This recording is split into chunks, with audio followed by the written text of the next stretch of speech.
Assalamualaikum warahmatullahi wabarakatuh. Perkenalkan, nama saya Naura Devina Kurniawan. Saya akan dakwah mengenai surat Ali Imran ayat 104.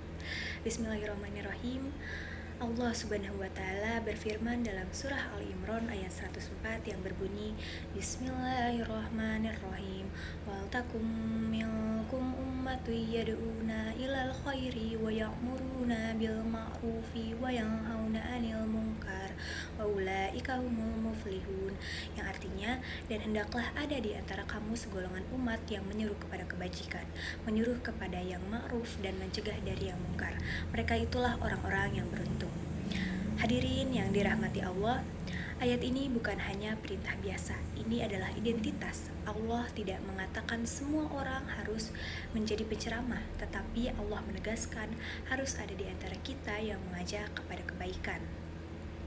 Artinya, Islam tidak mengajarkan kita untuk sibuk menyelamatkan diri sendiri, lalu cuek pada lingkungannya.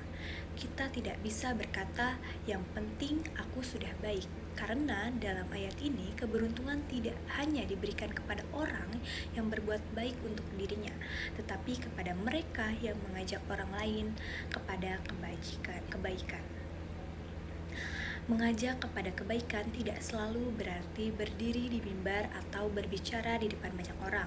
Mengingatkan teman untuk tidak menunda sholat, menasihati dengan lembut ketika melihat kesalahan, tidak ikut menyebarkan fitnah, itu semua bagian dari amar ma'ruf nahi munkar. Namun ada satu hal penting, mengajak kepada kebaikan harus dengan cara yang baik, bukan dengan merendahkan, bukan merasa paling suci, karena tujuan dakwah adalah memperbaiki, bukan mempermalukan. Hari ini kita hidup di zaman di mana keburukan sangat mudah tersebar. Satu klik bisa menyebarkan gosip, satu unggahan bisa memicu permusuhan. Tapi di saat yang sama, satu kalimat baik juga bisa menjadi sebab hidayah bagi orang lain. Pertanyaannya, kita mau jadi bagian dari yang mana? Allah menutup ayat ini dengan kalimat, mereka itulah orang-orang yang beruntung.